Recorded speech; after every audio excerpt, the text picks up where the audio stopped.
Hey you all, welcome और welcome back to my channel. I hope कि आप सभी लोग ठीक होंगे, अच्छे होंगे और प्यार से अपनी फैमिली, फ्रेंड्स या फिर अपने लव वंस के साथ रह रहे होंगे। आज की वीडियो कोई भी प्लान नहीं है, सिर्फ कुछ थॉट्स थे जो मुझे शेयर करने थे, मेरे दिमाग में चल रहे थे, क्योंकि ये ऐसे थॉट्स हैं जो हर कोई इससे गुजर रहा होता है। और स्पेशली जो टीनेजर्स होते हैं उनको पता नहीं होता है कि ऐसी चीज़ों में क्या करना चाहिए। सो मैंने इसीलिए आज का वीडियो बनाना ठीक समझा, क्योंकि यूजुअली मैं ऐसे वीडियोस बनाती नहीं हूँ, बट कुछ ऐसे मेरे एक्सपीरियंस है जो मुझे आपके साथ शेयर करने थे, तो आई थॉट कि इस पर एक ज़रूर वीडियो बनाया जाए। तो अगर इस वीडियो के थ्रू किसी एक को भी हेल्प होती है तो it means a lot to me. So without wasting a time, let's quickly dive into our video.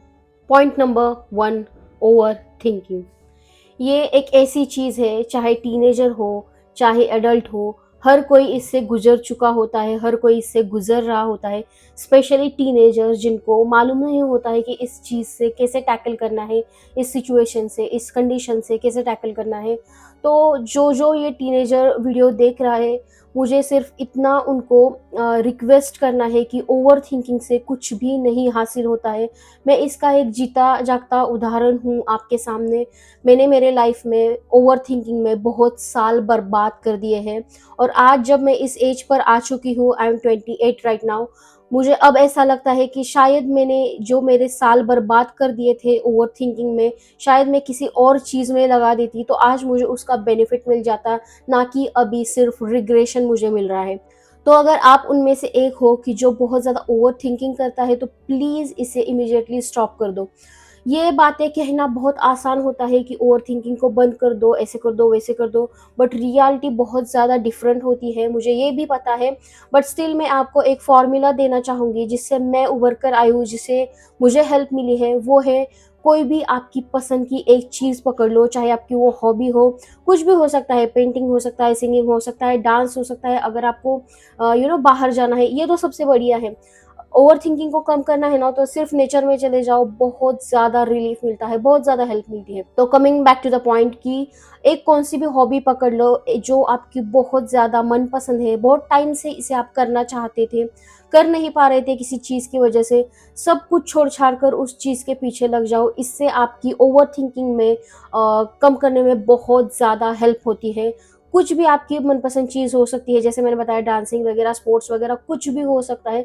सिर्फ उस चीज़ से खुद से जोड़ लो और वो चीज़ में अपना ध्यान डाल दो, ओवरथिंकिंग बहुत ही ज़्यादा आपकी कम हो जाएगी। सो ये ज़रूर मैं कहना चाहूँगी कि आपका जो जो वैल्यूएबल टाइम है, इन चीज़ों में मत इन्वेस्ट करो। ऐसे भी आपका ओवरथिंकिंग करने से वो चीज़ फिक्स नहीं होने वाली है। इसके बजाय आप उस पर काम करना चालू कर दो, या फिर कुछ ऐसी हॉबी पकड़ लो, थोड़ा टाइम दे दो, थोड़े टाइम के बाद सब सेटल डाउन हो जाएगा। तब आप जो चीज़ करना चाहते हो, जिस पर ध्यान देना चाहते हो, फोकस करना चाहते हो, अपना करियर हो गया, जो भी हो गया, आप उस पर फोकस कर पाओगे। सो इस चीज़ को बिल्कुल भी निग्लेक्ट मत करो। पॉइंट नंबर 2, सबको प्लीज़ करना। तो इस बात का मतलब क्या है? देखो, हमारे लाइफ में हमारे हर एक एज पर बहुत सारे लोग हमें मिल जाते हैं, कई हमारे लाइफ में रह जाते हैं, कई हमें छोड़कर चले जाते हैं। हर एक व्यक्ति का, हर एक पर्सन का एक पर्पस होता है आपके लाइफ में। जब वो पर्पस खत्म हो जाता है, तो वो जो इंसान है वो आपके लाइफ से धीरे धीरे करके निकल जाता है। तो हमारी लाइफ में ऐसे बहुत सारे हमें लोग मिलते हैं, मिलते रहेंगे। हर किसी को इम्प्रेस करना, हर किसी को खुश रखना, स्पेशली खुश रखना सिर्फ आपकी रिस्पॉन्सिबिलिटी नहीं है। मैंने मेरी लाइफ में ये भी बहुत सारी गलतियां करी। मैंने पहली बार बताया कि मेरे बहुत सारे मेरे जो साल है वो ओवर थिंकिंग में बर्बाद कर दिए, जिसमें से ये भी एक फैक्टर है कि हर किसी को मैं खुश रखना चाहती थी। ऐसे नहीं कि मुझे खुद को इम्प्रेस करना था, उनको ऐसा लगे कि मैं बहुत ज़्यादा अच्छी हूँ, ऐसा नहीं था। बट मेरा नेचर ही यही था कि मैं सबको खुश रख पाऊँ, चाहे मेरी खुशियाँ साइड में क्यों ही चली ना जाए, बट स्टिल वो आगे का जो पर्सन है सॉरी, वो जो पर्सन है वो खुश रहना चाहिए। अगर वो पर्सन मेरा है, मतलब मेरा दोस्त है, मेरा फैमिली मेंबर है, मेरा कोई रिलेटिव है, और मेरे कुछ करने से उसकी अगर हेल्प होती है, वो खुश होता है, तो उससे मेरे लिए कोई बढ़िया चीज़ हो ही नहीं सकती। ये मेरी थिंकिंग लेवल थी। यहाँ तक कि मैंने खुद को भी साइड कर दिया था आगे वाले के पर्सन की खुशी के लिए। तो ये बिल्कुल भी नहीं करना है। एट द एंड आपको सिर्फ नाराज़गी ही मिलने वाली है, क्योंकि हर एक, जैसा मैंने बताया, हर एक लोग आपकी लाइफ में पर्पज़ के लिए होते हैं। कुछ स्पेशल लोग छोड़कर, जैसे क्या फैमिली मेंबर्स वगैरह हो गए, तो वो लोग छोड़कर जो आपके लाइफ में लोग आते हैं तो एक पर्पज़ के लिए आते हैं। उनका पर्पज़ जब ख़त्म हो जाता है तब आपकी वैल्यू जो है वो भी ऑब्वियसली कम हो जाती है। तो आपकी एनर्जी, आपकी वैल्यूज़, आपका टाइम, सबसे इम्पोर्टेंट आपका टाइम किसी और पर खर्च करने के बजाय खुद पर खर्च करो। वो आपको बेनिफिट देगा, वो आपको रिटर्न देगा। अगर आप अपने लाइफ में ऐसे ही दूसरों की खुशी ढूंढते रहोगे, मैं ऐसा नहीं कह रही कि सेल्फिश बन जाओ, ये नहीं, बट हाँ उसमें उसकी भी एक लिमिट होती है। जहाँ तक उसकी लिमिट है उतना ही आपको कंट्रोल करना पड़ेगा खुद में। ये स्पेशली मेरा एग्जांपल दे रही हूँ कि मैंने मेरे लाइफ में ऐसी बहुत सारी गलतियाँ करी है। ट्रस्ट करा है, लोग प्यार में धोखा खाते हैं, मैंने दोस्ती में धोखा खाया है, मेरे रिलेशन में यानी कि जो सिबलिंग्स वगैरह होते हैं उनमें मैंने धोखा खाया है। तो ये मैं एक्सपीरियंस के साथ कह सकती हूँ कि अपना जो वैल्यूएबल टाइम है, अपनी एनर्जी है, वो खुद के लिए दो, खुद के लिए उसको स्पेंड करो, तो वो आपको ज़रूर रिटर्न में देगा। एक लिमिट तक आप इन सारी चीज़ों को टैकल कर सकते हैं कि हाँ इतना मुझे टाइम देना है, यहाँ तक सहना है, तो उतना ही सहो। खुद को भूलकर, खुद को साइड में रखकर ऐसी चीज़ें बिल्कुल भी ना करो। फ्यूचर में आपको ये सिर्फ रिग्रेट ही देगा और कुछ भी नहीं। पॉइंट नंबर 3, खुद को कंपेयर करना। ये एक बहुत बहुत बड़ा टॉपिक है। इस पर बात करी जाए तो 1 घंटा, 2 घंटा, 3 घंटा टाइम कम पड़ जाएगा, इतना ज़्यादा बात हो सकता है पर्टिकुलर इस टॉपिक पर। सो कंपेयर एक ऐसी चीज़ है जिससे सेल्फ मोटिवेशन जो होता है वो बहुत डाउन होता है, सेल्फ कॉन्फिडेंस डाउन होता है, और यही आपका बहुत बड़ा मिस्टेक होता है, मेजर मिस्टेक कह लो। क्योंकि देखो, कंपेयर करने से आपको कुछ भी हासिल नहीं होने वाला है, बल्कि जो आपके पास है, ऑलरेडी आपने अर्न किया है, आपके पास है, उसको आप ग्रेटफुल होने के बजाय अगर आप कंपेयर में लगा देते हो, तो जो आपके पास चीज़ है, जो कुछ भी आपके पास आपका कमाया हुआ है, वो सब डाउन हो जाता है। और कंपेयर की वजह से दिमाग पर प्रेशर बढ़ता है, अगेन आप ओवर थिंकिंग में चले जाते हो। मैं इसका खुद एक एग्जांपल हूँ। मैंने मेरा टोटली, मतलब फ्रैंकली मैं बता देती हूँ, I am 28 right now. Still मैंने उतना ज़्यादा कुछ अचीव नहीं किया है। मेरी एज की लड़कियां हैं जिन्होंने बहुत सारा कुछ अचीव किया है उनकी लाइफ में। तो कभी-कभी मुझे ये भी लगता था कि यार मेरी एज की लड़कियां हैं, उन्होंने इतना सारा अचीव किया है and still I am struggling. मैंने कुछ ऐसा हासिल नहीं किया है जितना उन लोगों ने किया है। बट यहाँ पर मैं एक चीज़ बताना चाहूँगी कि हर किसी की सिचुएशन अलग होती है, हर किसी की कंडीशन अलग होती है। अगर वो इंसान वहाँ पर पहुँचा है, उस लेवल पर पहुँचा है, तो इसमें बहुत सारा जो फैक्टर्स हैं वो रिस्पॉन्सिबल होते हैं। जैसे कि वहाँ का एनवायरनमेंट, उनका जो एनवायरनमेंट है वो मैटर करता है, उनकी मेहनत मैटर करती है। ऐसा नहीं है कि मैं मेहनत नहीं कर रही हूँ, ऑफ कोर्स मैं भी मेहनत कर रही हूँ, वो भी मेहनत कर रहे हैं। बट कुछ चीज़ें ऐसे होती है जो उनके फेवर में रहती है, उनके टाइम में रहती है, तभी वो वहाँ तक पहुँच पाए हैं।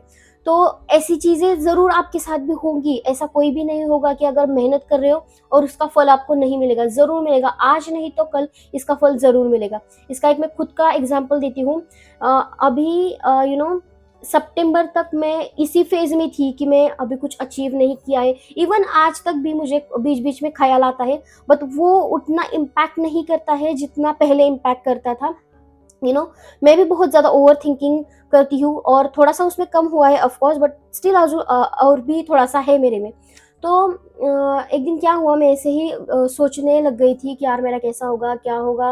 मैंने तो कुछ अभी अचीव नहीं किया है। इवन मेरा चैनल भी अभी सिर्फ़ 3000 के बिलो ही मेरे सब्सक्राइबर हैं। स्टिल मैंने ये सोच लिया है कि यार वो लड़की है, उसके इतने ज़्यादा सब्सक्राइबर हैं और वो वहाँ तक पहुँच चुकी है, वो इतना महीने का अर्न करती है, उसने गाड़ी खरीद ली है, उसने खुद का घर खरीद लिया है, मैं कब करूँगी? इस सारे ख़्यालों में मैं बहुत ज़्यादा ओवर थिंकिंग करती थी, बहुत ज़्यादा रोती थी। बट एक टाइम ऐसा आया जब मुझे खुद से रियलाइज़ होने लगा कि हाँ ठीक है, उसने अचीव किया, उसने मेहनत करी, ठीक है, वो उसकी उसकी बात हो गई, अब मेरा क्या?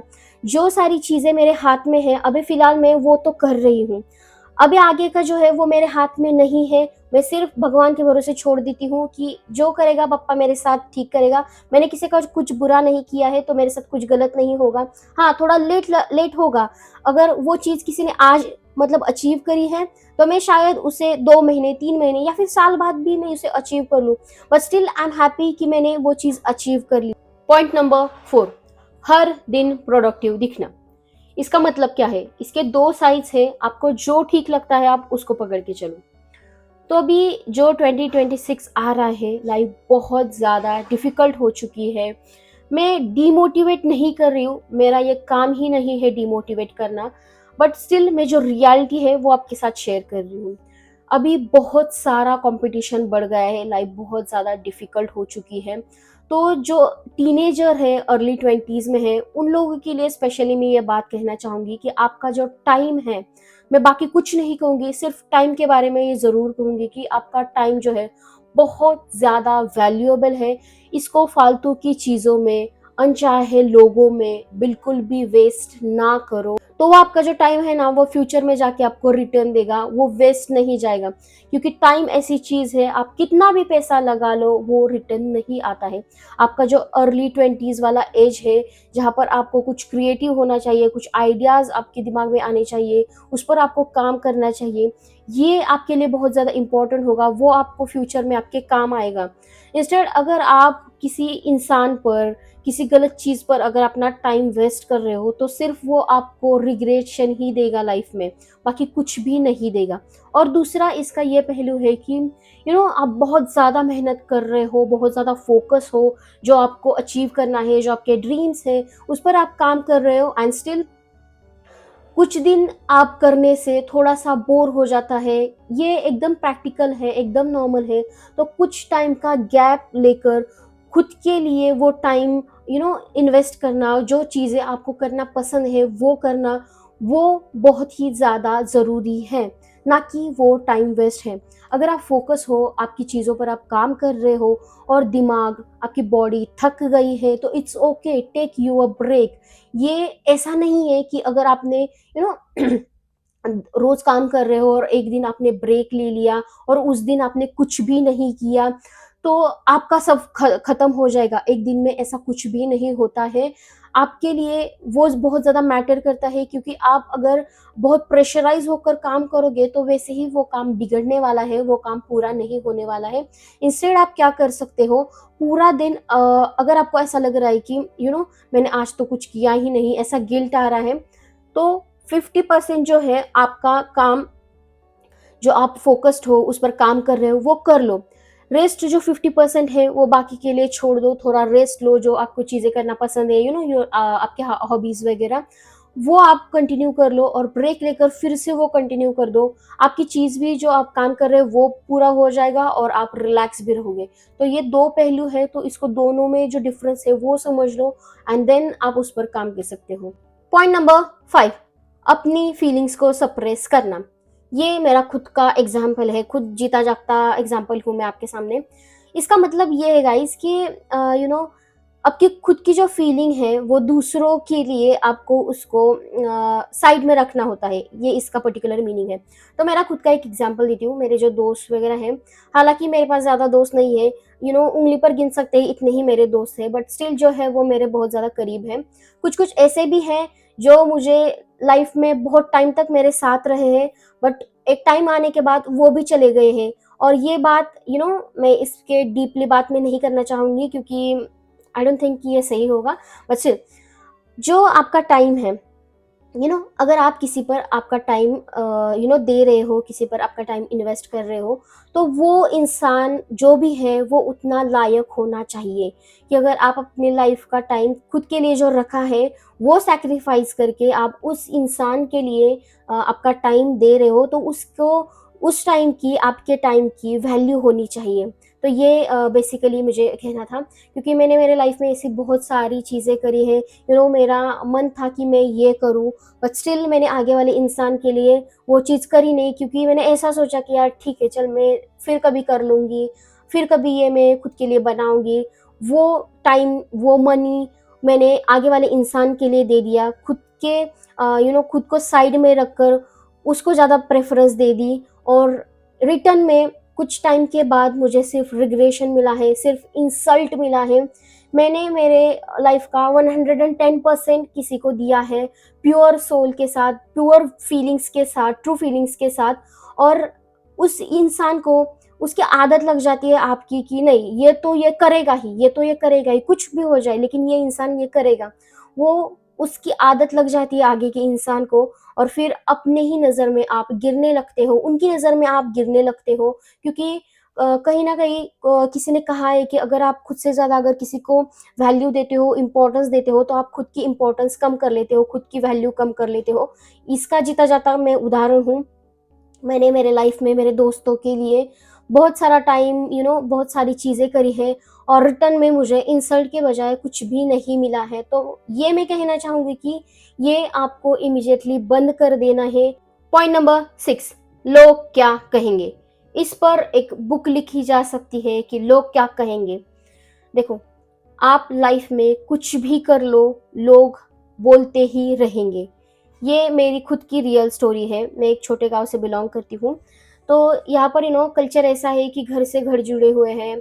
आपके पड़ोसी जो होते हैं उनको आपकी लाइफ के बारे में बहुत सारी चीज़ें पता होती हैं, आना-जाना रहता है, तो ऐसा फ्रेंडली काइंड ऑफ एनवायरनमेंट रहता है। बट मैं एक बात दिल से कहना चाहूँगी जो मुझे बहुत ज़्यादा हर्ट करी थी। इसकी वजह से मैं ऑलमोस्ट डिप्रेशन में जा चुकी थी, इतनी ज़्यादा मुझे एक चीज़ हर्ट करी थी। आज मैं खुलकर ये चीज़ कहना चाहूँगी। मैंने एक नेबर्स हैं, तो जब मैं पैदा हुई थी, तब से मेरे लाइफ के 25 इयर्स, यस, 25 इयर्स उनके आँखों के सामने थी। मेरा नेचर कैसा है उनको सब पता था। स्टिल वो हमारे फैमिली मेंबर जैसे होते हैं, वैसा उनका और हमारा नेचर था, कल्चर था। उनकी सारी चीज़ें हमारे साथ सुख-दुःख के जो चीज़ें होती हैं वो उनके साथ हम बाँटते थे, वो हमारे साथ बाँटते थे। बट एक पॉइंट ऐसा आ गया जहाँ पर कुछ चीज़ें मेरे कान पर पड़ी जो मैंने खुद से सुनी थी। उन सारी चीज़ों ने मुझे लिटरली ब्रेक कर दिया था। मुझे स्टिल अभी वो जो चीज़ है वो प्रोसेस नहीं होती, बट उस चीज़ पर मैंने बहुत सोच कर 6 से 7 महीने कंटिन्यू एक भी दिन मिस ना करके सोचकर मैंने उस पर सोचना छोड़ दिया। एक बात यहाँ पर आप सुन लो कि कोई इंसान आपके साथ 25 इयर्स से आप उसे देख रहे हो डेली, उसका नेचर सब आपको मालूम है, और स्टिल आप उसके बारे में बहुत सारी बुरी बातें कर रहे हो, तो वो आपका फॉल्ट नहीं है, वो इंसान ही वैसा है कि आपके बारे में ऐसा बात कर रहा है। मैं ये कहना चाहूँगी कि आप जो भी कर रहे हो, करते रहो, लोग क्या कहेंगे इसको सोचकर आप अपना टाइम बिल्कुल भी वेस्ट मत करो। पॉइंट नंबर 7, खुद को इग्नोर करना। गाइस, ये बात मैं दिल से कहना चाहूँगी कि खुद को प्रायोरिटी देना सीखो। ये मैंने अभी-अभी 4 महीने, बहुत ज़्यादा टाइम नहीं हुआ है। मैं खुलकर बताती हूँ, सिर्फ़ 4 महीने में मैंने ये खुद में प्रोग्रेस करी है कि खुद को इम्पोर्टेंस देना बहुत ज़्यादा ज़रूरी होता है। मैंने एक इंसान पर मेरे 9 से 10 साल, मेरे लाइफ़ के 15 साल दे दिए हैं, खुद को इग्नोर करके मेरा टाइम मेरी एनर्जी उस इंसान पर लगा दी है, और रिटर्न में मुझे सिर्फ इंसल्ट मिला है।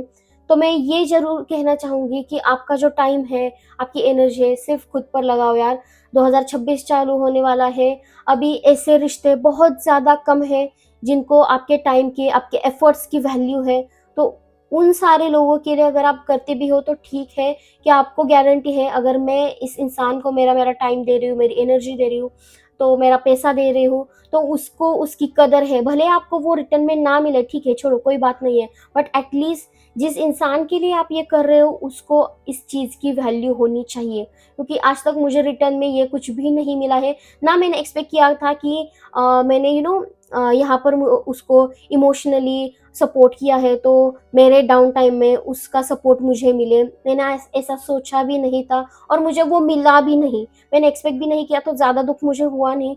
मैं एक ऐसी इंसान हूँ कि अगर कुछ प्रॉब्लम में फँस जाती हूँ, डिमोटिवेट हो जाती हूँ, तो मैं गेम खेल लेती हूँ, यूट्यूब के वीडियोज़ देख लेती हूँ। ये जो डार्क सर्कल आप दिख रहे हो उसी का रीज़न है। 2-2 4-4 बजे तक मैं फ़ोन चला लेती हूँ। बट स्टिल जो अ मोटिवेशन जो मुझे चाहिए वो मैं खुद से अंदर से बिल्ड कर लेती हूँ। ये भी चीज़ मैंने खुद से डेवलप करी। तो मैं खुद से जो चीज़ें हैं वो अंडरस्टैंड करने लग जाती हूँ, समझने लग जाती हूँ कि हाँ, ठीक है, अगर ऐसा हुआ है तो इसके पीछे पीछे रीज़न क्या था? तो ये रीज़न था, वो क्यों हुआ? ऐसा करके उस जो प्रॉब्लम है उसके एकदम डीप में जाकर मैं उसको सॉल्व करने का ट्राई करती हूँ। और जब मैं उसके डीप में जाती हूँ, एकदम रूट तक चली जाती हूँ, तो मुझे वो आंसर मिल जाता है कि ऐसा क्यों हुआ। तो वो जब आंसर मिल जाता है तो मैं एक दिमाग में फिक्स कर लेती हूँ कि हाँ, अब ये मुझे मिला है, या इस चीज़ की वजह से ये प्रॉब्लम हुआ है, तो आगे मुझे ये प्रॉब्लम नहीं हो जाए, इसलिए मुझे क्या करना चाहिए? अभी मैंने ये गलती करी है, इसकी वजह से ये प्रॉब्लम हुआ। तो अब मैं ये गलती सुधारूँगी कैसे कि इसको मैं करूँगी ही नहीं, तो ये प्रॉब्लम होगा नहीं। तो ऐसे करके मैं खुद को डेवलप कर रही हूँ। मैं अभी पूरी हील हो गई हूँ, ऐसा नहीं कहूँगी मैं, but still I am healing, और बहुत सारे प्रॉब्लम्स के ऊपर मैंने खुद से काम किया है। तो मैं यही कहना चाहूँगी कि खुद को इग्नोर करना बंद कर दो। आपकी जो प्रायोरिटीज़ हैं उनको इम्पोर्टेंस देना चालू कर दो। Point number 8, stop advising. My God! मैं इस पर ना 2 घंटे, 4 घंटे, दिन भर बात कर सकती हूँ। इस हैबिट की वजह से मेरा इतना ज़्यादा नुकसान हुआ है कि अभी मैं दिमाग से मेरी चीज़ें छूट गई है कि इस हैबिट की वजह से मुझे क्या-क्या नुकसान हुआ है।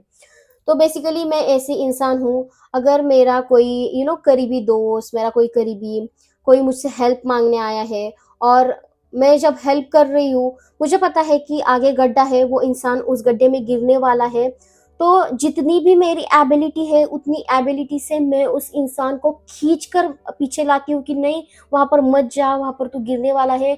चाहे रिटर्न में मैं गालियाँ सुन लूँ, कुछ भी कह लूँ, मुझे कोई फ़र्क नहीं पड़ता था। बट स्टिल मेरे दिमाग में इतना ही रहता था कि वहाँ पर गड्ढा है, वो इंसान गिरने वाला है, और उस गड्ढे में उसे गिरने से मुझे बचाना है, ये मेरी रिस्पॉन्सिबिलिटी है। तो ये मेरी बहुत बहुत घटिया हैबिट कह लो आप, क्योंकि देखो, हर कोई इंसान उस लेवल तक नहीं जा सकता है जो सच को एक्सेप्ट कर ले। सच बहुत ज़्यादा कड़वा होता है। हर कोई इंसान इसको एक्सेप्ट नहीं करता है, इतना ज़्यादा कैपेबल नहीं हो सकता है जितना आप उसे वहाँ से खींच कर लाना चाहते हो, उसे उससे बचाना चाहते हो। चाहे आप उसका भला भी सोच रहे हो, बट स्टिल अगर वो उस चीज़ को नहीं दिख पा रहा है, तो आपके जो एफर्ट्स हैं वो कुछ भी काम नहीं करेंगे। सो ये जो चीज़ है वो मैंने अभी हाल ही में कुछ 5-6 महीने या फिर 4-5 महीने हो गए होंगे, इस चीज़ पर मैंने काम करना बंद कर दिया है। मेरे मुँह तक वो चीज़ें आती थी और वो मैं ऐसे ही निगल लेती थी, उसको बाहर नहीं निकाला है इन 5 से 6 महीने में। इतना ज़्यादा मैंने खुद पर कंट्रोल कर लिया है, क्योंकि मुझे ये बहुत ज़्यादा घटिया आदत थी कि मेरे आगे कुछ गलत हो रहा है और मैं उस पर शांत बैठूँ। मैं ये नहीं कहती कि आप गलत हो रहे हैं और उसको देखकर चले जाओ या फिर शांत बैठो। बट हाँ, कई-कई जगह पर आपका चुप रहना ही बहुत ज़्यादा बेहतर होता है, आपके लिए बहुत ज़्यादा सही होता है। क्योंकि देखो, एक बात मुझे बतानी थी कि अगर कोई चीज़ है, कुछ कोई इंसान है, उसके बारे में आप अच्छा सोच रहे हो, उसकी हेल्प कर रहे हो, चाहे आपके शब्द जो है वो कड़वे हो, बट आपका जो इंटेंशन है वो प्योर है, उसकी हेल्प करना है, बट वो इंसान आपके जो ये एफर्ट्स हैं वो ही नहीं समझ रहा है, तो आपका इतना ज़्यादा एफर्ट लेने का क्या पॉइंट हो गया? एट द एंड आप बुरे ही होने वाले हो। तो ये चीज़ मत करो। आप स्ट्रेट फॉरवर्ड नहीं रह सकते हो, तो वहाँ पर आप शांत बैठना यही एक बेस्ट ऑप्शन है आपके खुद के लिए। Point number 9, others priorities. खुद को प्रायोरिटी देना स्टार्ट कर दो, क्योंकि अगर मैं मेरी लाइफ के 28 इयर्स में ये समझ गई हूँ, और अगर आप टीनेजर है या फिर जो भी कोई किसी भी एज का है, ये ज़रूर अपने लिए खुद के लिए करो, क्योंकि मैंने ऐसे बहुत सारी गलतियाँ करी हैं जो जहाँ पर खुद को इग्नोर कर दिया है, खुद की प्रायोरिटी जो है वो स्किप कर दी है, इग्नोर कर दी है, और आगे वाले इंसान के लिए मैं वो प्रायोरिटीज़, उनके प्रायोरिटीज़ को ज़्यादा मैंने वैल्यू किया है, उनको ज़्यादा महत्व दिया है, और उसमें मुझे सिर्फ रिग्रेट ही मिला है, बाकी कुछ भी नहीं मिला है। तो इन सारी चीज़ों का क्या पॉइंट हो गया?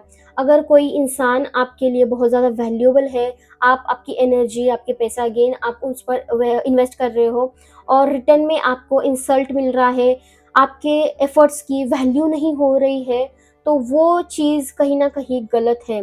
तो इसके बजाय आप अपनी प्रायोरिटीज़ को इम्पोर्टेंस देना स्टार्ट कर दो। आपका कुछ ड्रीम है, आप कुछ चीज़ खरीदना चाहते थे बहुत टाइम से, बट आगे वाले के वजह से आप उसे खरीद नहीं पा रहे थे। आज ही जाओ, वो चीज़ आज ही खरीद लो।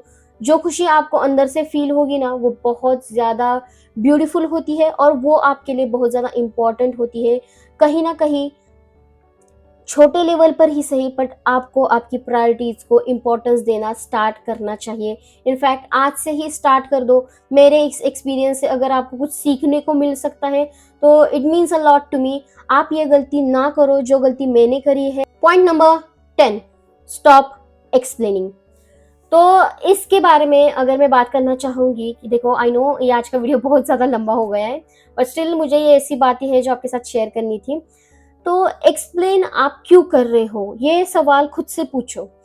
अगर आपका कोई करीबी है, आपके फैमिली मेंबर्स, आपके दोस्त, जो भी हो, आपके रिलेशन, आपके बॉयफ्रेंड, आपके गर्लफ्रेंड, आपको अगर एक चीज को एक्सप्लेन करना पड़ रहा है कि ये मैंने नहीं किया है, ये ऐसी चीज थी, इसके लिए मुझे ऐसा करना पड़ा, यहाँ पर ये कंडीशन आ गई थी, इसकी वजह से मुझे ये स्टेप उठाना पड़ा, ये ऐसा था, मैं वहाँ गई थी, मैं वहाँ गया था, इसकी वजह से मुझे ये चीज़ करनी पड़ी। अगर आपको इतना सारा एक्सप्लेन करना पड़ रहा है तो आपको वहीं पर रुक जाना चाहिए। क्योंकि देखो, जो आपके करीबी हैं, कोई भी हो सकता है, आपके फैमिली मेम्बर्स, आपके बॉयफ्रेंड, गर्लफ्रेंड, फ्रेंड्स, जिसको भी आप एक्सप्लेन कर रहे हो, वो अगर आपको समझते हैं, आपको पूरी तरीके से जानते हैं, तो वो आपको एक्सप्लेन करने का मौका ही नहीं देंगे। वो खुद ब खुद समझ जाएंगे, यार कुछ तो प्रॉब्लम था, कुछ तो ऐसी चीज़ हुई थी जिसकी वजह से इसने ऐसा डिसीजन लिया, ऐसा स्टेप उठाया है।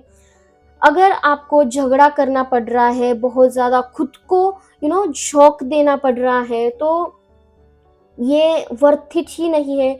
वहाँ पर सिर्फ चुप हो जाओ, कुछ भी किसी को भी एक्सप्लेन मत करो। अगर आपके करीबी, आपके दोस्त, आपके फैमिली मेंबर्स आपको जानते हैं तो वो आपको क्वेश्चन नहीं करेंगे। इंस्टेड थोड़ा सा टाइम जाने देंगे और शांति से आपको पूछेंगे कि क्या हो गया था, और यही रियलिटी है, ऐसा ही होना चाहिए, जो कि हालांकि बहुत जगह पर नहीं होता है। तो अगर आप किसी की वैल्यू करते हो, वो आपका अपना है और वो किसी चीज़ में फंसा हुआ था, उससे वो बाहर आ चुका है, तो हम उसे क्वेश्चन कैसे कर सकते हैं कि तूने ये क्यों किया, तूने ऐसा क्यों किया, तूने ये डिसीजन क्यों लिया। इंस्टेड आपको उसको काम करना चाहिए कि तू ठीक है या नहीं, इससे तू बाहर आ चुका है, क्या प्रॉब्लम हुई थी, अभी तुझे कुछ मेरी हेल्प चाहिए क्या। कई टाइम पर ऐसा होता है कि उस इंसान को आपकी हेल्प चाहिए भी नहीं होती है, वो खुद कैपेबल होता है, बट स्टिल आपके इस लाइन से कि तुझे कुछ हेल्प चाहिए क्या, उसको इतना ज़्यादा लाइट फील होता है।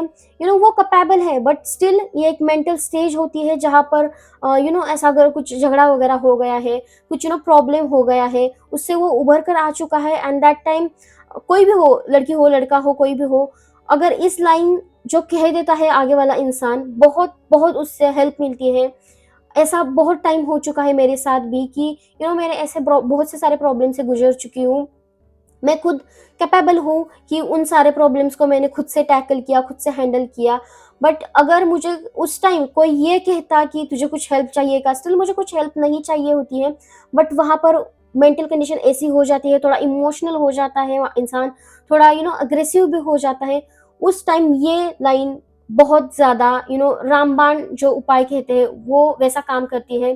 तो अगर आपके कुछ करीबी दोस्त है, आपकी गर्लफ्रेंड है, बॉयफ्रेंड है, आपके फैमिली मेंबर्स कोई है, अगर कुछ प्रॉब्लम में वो फंसे हैं और उससे बाहर आ गए हैं, तो स्टिल एक बार पूछ लो कि उन्हें कुछ चाहिए क्या, उन्हें कुछ आपकी हेल्प चाहिए क्या। बहुत बहुत ज़्यादा रिलैक्स फील होता है गाइज इससे।